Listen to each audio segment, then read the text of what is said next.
Good afternoon, this is Todd Colvin coming to you from the floor of the CME Group. We are looking at FX and the euro currency.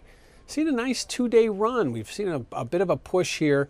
Yes, the dollar's been waning, but it's been more of a positive trade up. We're still in that range, that's sort of that 116 to 118 comfort range for the euro currency. And the fact of the matter is that while we have seen this little two-day rally, it doesn't really change anything technically.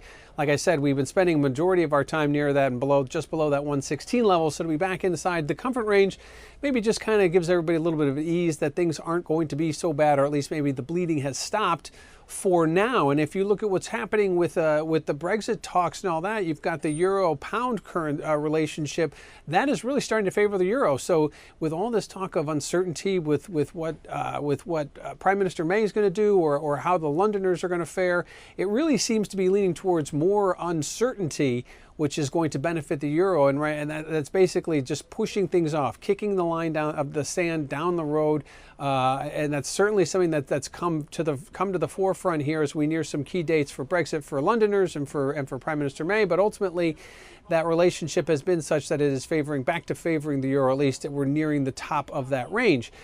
And lastly, let's talk about the dollar, because that's been the ultimate trade here. When you're talking about pounds, or whether you're talking about euro currencies or whatever, it's been the dollar. In the last week or so, we've seen the dollar certainly come off its highs. And basically, we have a key testimony this week from Fed Chair Powell. He'll be giving a semi-annual testimony to Congress.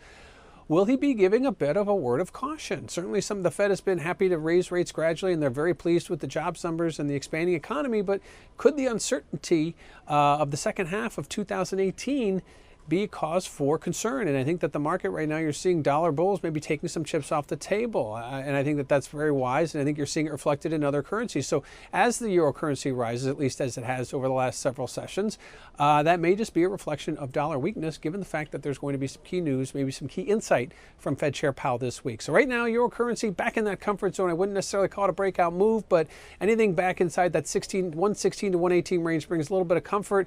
But Fed Chairman Powell could change all that if the dollar makes a big move. This is Todd Colvin coming to you from the floor of the CME Group.